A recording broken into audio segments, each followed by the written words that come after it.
بڑا مسرور ہے، ہر طرف ہے شادمانی، ہر طرف ہے شادمانی، رنج غم کا پھول ہے۔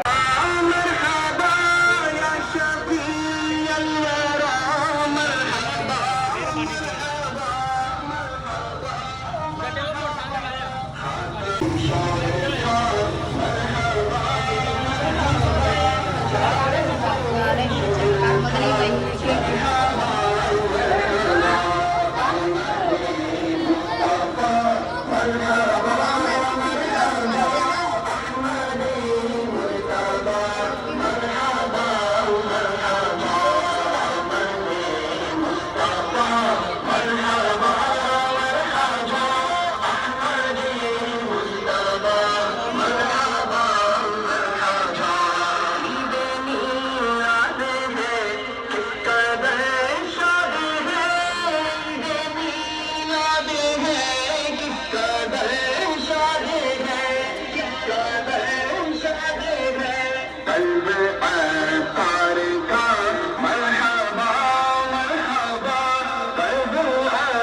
تیری سوچ تیرے سجاوا یا رسول اللہ تیرا میلاد میں کیوں نہ مناوا یا رسول اللہ میں تیرے گیت گاوا یا رسول اللہ تیرا کعبہ میں تیرے گیت گاوا یا رسول اللہ تیرا میلاد میں کیوں نہ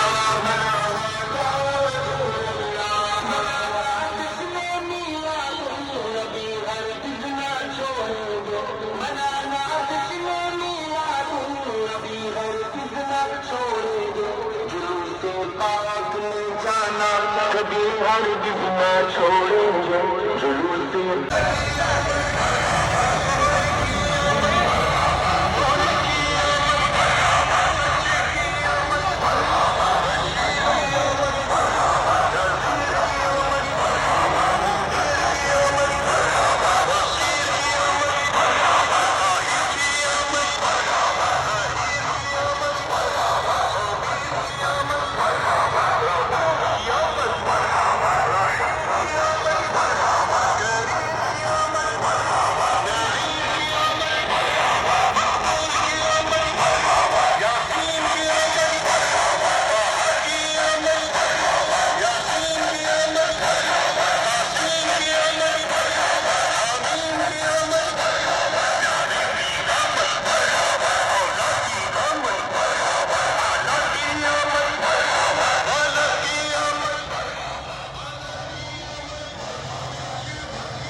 الصلاة والسلام على سيد الأنبياء والمرسلين أما بعد فأعوذ بالله من الشيطان الرجيم بسم الله الرحمن الرحيم الصلاة والسلام عليك يا رسول الله وعلى آلك وأصحابك يا حبيب الله الحمدللہ اللہ کا ہم پہ احسان عظیم ہوا کہ اس ذات نے ہمیں اپنا حبیب عظیم عطا فرمایا.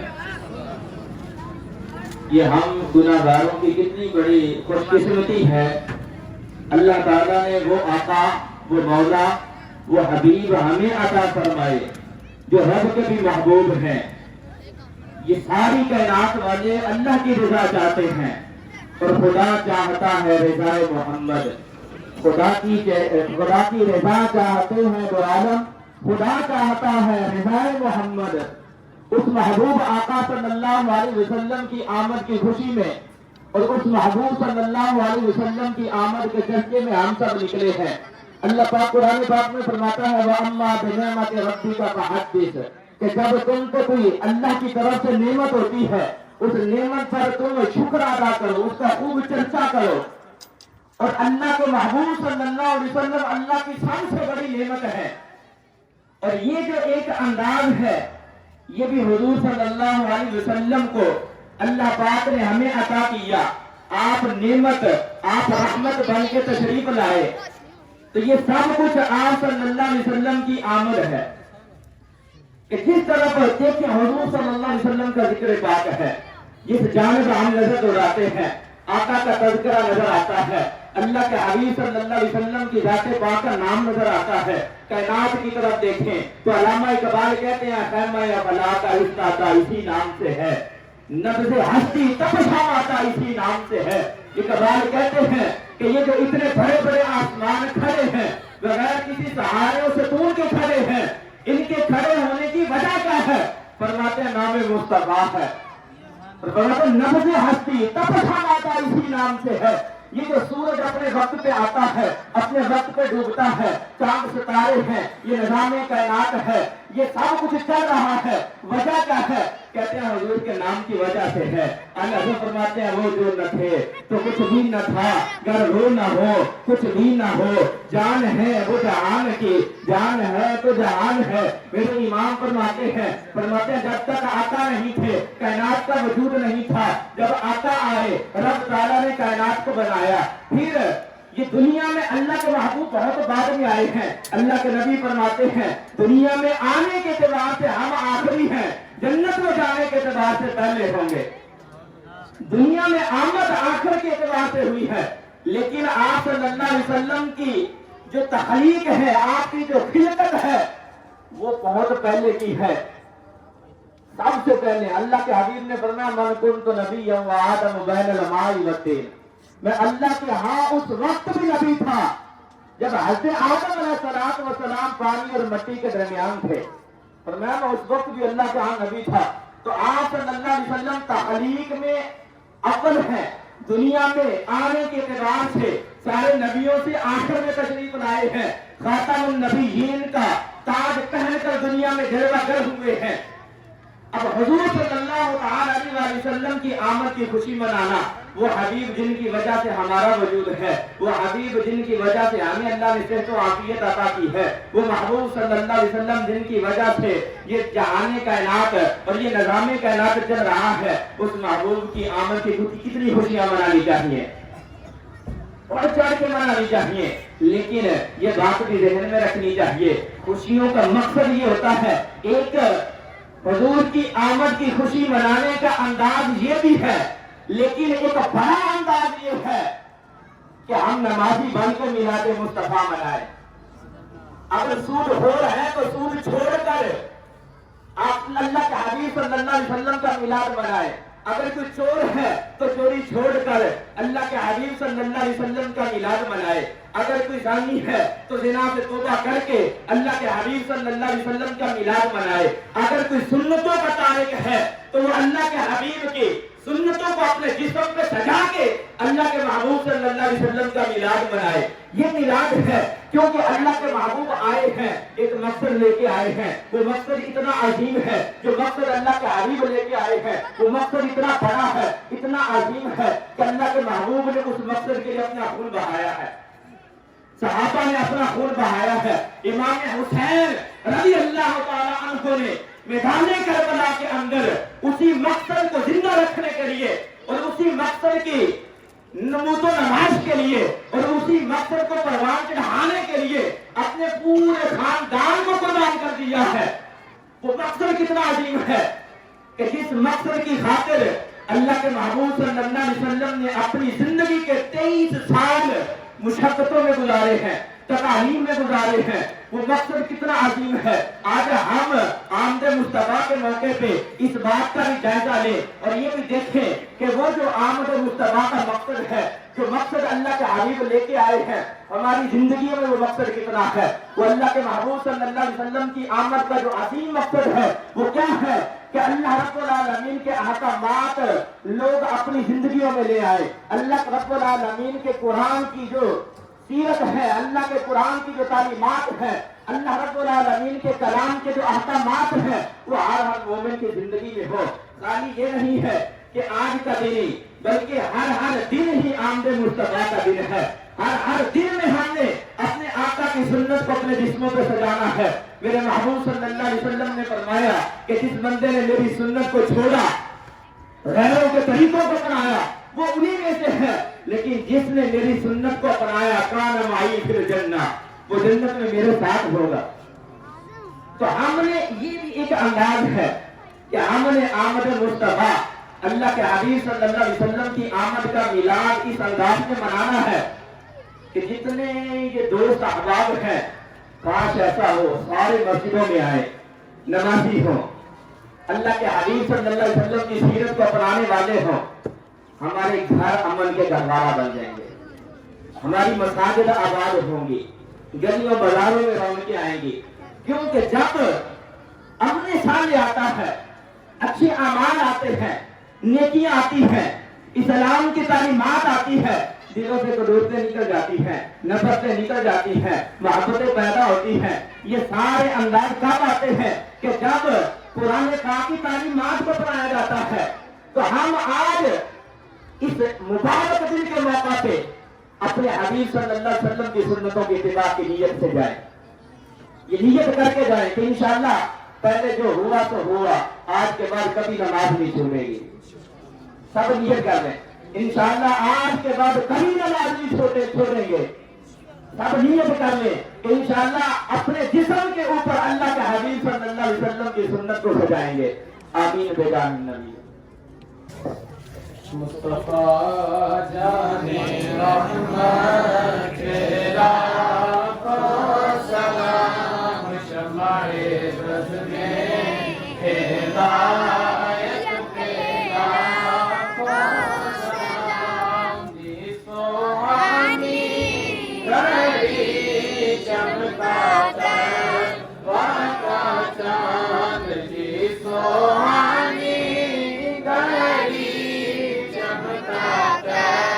باقا چاند، اس دل اکڑو دے ساتھ پہ لاکھوں سلام، مصطفیٰ جانے رحمت تیرا کو سلام، شمع بز میں ہدایت تیرا کو سلام، یا الہی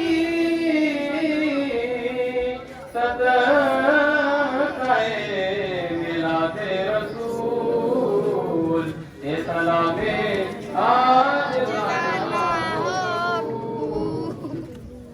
بسم اللہ الرحمن الرحیم، الحمدللہ رب العالمین والعاقبۃ للمتقین، والصلاة والسلام علی سید الانبیاء والمرسلین، اللہم انی اسألک المعافاة فی الدنیا والآخرہ۔ اے مالک و مولا، تیرے محبوب کی محبت میں عشق کے اظہار کے لیے ہم نکلے۔ اے مالک و مولا، یہ نکلنا تیرے محبوب کی محبت میں اے مالک و مولا درود پاک پڑھنا اپنی بلند بارگاہ میں شرط قبولیت عطا فرما، اس کا ثواب ہم سب کو عطا فرما۔ مولا ہم سے تعلق دار رشتہ دار اقارب جتنے اس دنیا سے چلے گئے، اس کا ثواب ان کو قبروں میں نصیب فرما۔ پچھلے سال جو ہمارے ساتھ مرحبا یا مصطفیٰ کے نعرے بلند کرتے ہوئے ہمارے ساتھ ان گلیوں میں تھے، آج قبروں میں ہیں، مولا ان پر نظر رحمت فرما، ان کی بے حساب مغفرت فرما۔ اے مالک و مولا ہم سب کو دین کی سمجھ بوجھ عطا فرما، اسلام کے تقاضوں کو سمجھنے کا جذبہ عطا فرما، جو خامیاں ہیں مولا دور کر دے، خوبیاں ہم سب کے من میں اتار دے، خوبیوں کا ہمیں پیکر بنا دے، تیرے محبوب کی سیرت کے تقاضوں کو سمجھنے کی توفیق دے دے۔ تیرے محبوب دنیا میں آئے، لوگوں کو سوار دیا، ان کی جہالتیں ختم کی، تاریخیاں ختم کی۔ اے مالک و مولا لوگ ظلم و زیادتی کرتے تھے، تیرے محبوب آئے تو مولا وہ رحم دل بن گئے، وہ شفیق بن گئے، وہ امت کے خیر خواہ بن گئے۔ مولا تیرے محبوب کی آمد کی خوشی کے صدقے میں مولا نرمی محبت شفقت ہمیں بھی عطا کر دے۔ اے مالک و مولا ہمیں حقیقی معنوں میں عاشق رسول بنا دے، مخلص عاشق رسول بنا دے۔ جتنے حاضرین یہاں موجود ہیں ان سے تعلق دار رشتہ دار جتنے دنیا سے چلے گئے سب کی مغفرت فرما۔ مولا یہ جتنے نام اپنے پیاروں کے ذہنوں میں لیے کھڑے ہیں، دعاؤں میں ان کو شامل کرنا چاہتے ہیں، ان سب کے حق میں یہ دعائیں قبول فرما۔ گھروں میں ہسپتالوں میں جو بیمار ہیں ان کو شفا عطا فرما، ہم سب پر نظر رحمت فرما، خصوصاً محمد اقبال ان کو شفا عطا فرما، رانا محمد اسلم مولا ان کو بھی شفا عطا فرما۔ اے مالک و مولا حال ہی میں غلام حسین، محمد نثار، محمد جاوید یہ فوت ہوئے، ان پر نظر رحمت فرما، ان کی بے حساب مغفرت فرما۔ اے مالک و مولا جو بھی نیکی کی دعوت پیش کی ہے مولا ہمارے الفاظ اتنے مؤثر نہیں لیکن تیرے محبوب کا فرمان پڑھ کے سنایا وہ مؤثر ہے، اس میں برکت ہے مولا، تیرے کلام میں برکت ہے۔ یہ مٹھی بھر بندے تیری بارگاہ میں حاضر ہیں، سب کی دل کی کایا پلٹ دے مولا، سب کے دل کو نیکی پر لگا دے، اسلام کے تقاضوں کو سمجھنے کی طرف لگا دے، سچا محبان رسول بنا دے۔ اے مالک و مولا ہم سب کو اس دنیا کی زندگی میں فکر آخرت نصیب کر دے، جس طرح مولا اتفاق و اتحاد کے ساتھ تیرے محبوب کی محبت میں جمع ہوئے ہیں، جنت میں بھی داخلہ اسی شان سے ہمیں عطا کر دے۔ اے مالک و مولا مساجد کو آباد کر دے، جو مساجد کو آباد کرنے کی کوشش کرتے ہیں مولا تو ان کے گھروں کو آباد و شاد کر دے۔ اے مالک و مولا جن نوجوانوں نے نیتیں کی ہیں ان نیتوں کے اندر ان کو سچا کر دے مولا، نیکی کرنا ان کے لیے آسان کر دے، گناہ کرنا ہم سب کے لیے مشکل بنا دے، نیکی آسان کر دے۔ اے مالک و مولا نیکیوں پر ہماری بھی مدد فرما دے۔ صلی اللہ تعالی علی حبیبک محمد